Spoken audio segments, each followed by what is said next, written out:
नमस्ते दोस्तों, हम अपने यूट्यूब चैनल सीमा भोजपुरी गीत में आप सभी का स्वागत करते हैं। आज मैं आप लोग को एक नाच गीत सुना रही हूँ, तो कैसा लगेगा कमेंट में ज़रूर बताइएगा।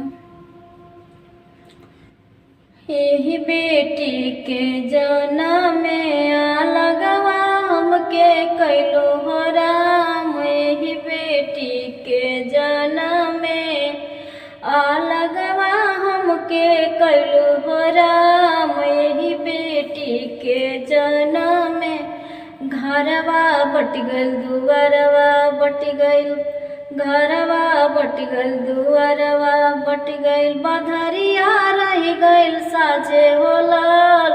यही बेटी के जनम में लगवा हमके कैलो हो राम।